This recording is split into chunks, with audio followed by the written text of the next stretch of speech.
Ladies and gentlemen, welcome to New York Comic Con. I'm sitting here facing a camera towards Tim Seeley.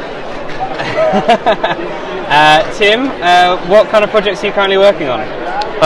Finishing up Knightwing. I turned in my last script last week, and I'm doing Hellblazer and Green Lanterns, and then my Vertigo book, Imaginary Fiends. So wow. I'm keeping busy.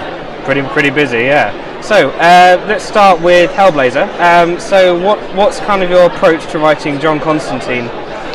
I'm trying to do. I kind of perceive that maybe some of the complaints about the series so far has just been that it doesn't feel like Hellblazer, you know. So I'm trying to just do like a very Hellblazer story. I'm not trying to reinvent the wheel. I'm just trying to make it feel like a Hellblazer story. Yeah.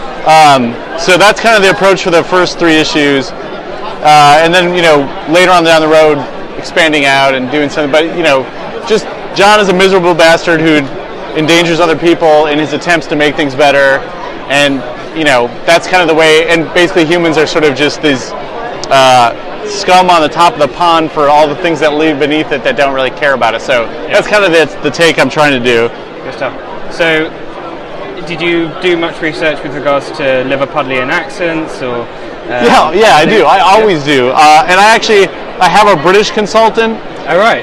So I get the Scouser right. Like, I'm trying to make sure I write the character right. And I've been to London a few times, so like that does help to write the story. Do you also have a swear consultant as well? Yeah, yeah, exactly.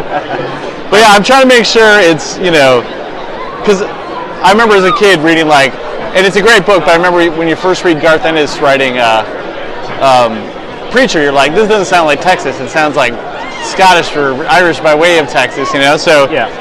So I'm trying to do a little bit of research and make sure I get it right, and then I just run it by a real Brit to make sure. Fantastic. So moving on to Green Lanterns, you're taking over from Sam Humphries. So Baz and Jessica, what are your aims with those characters, and where are you planning on taking them?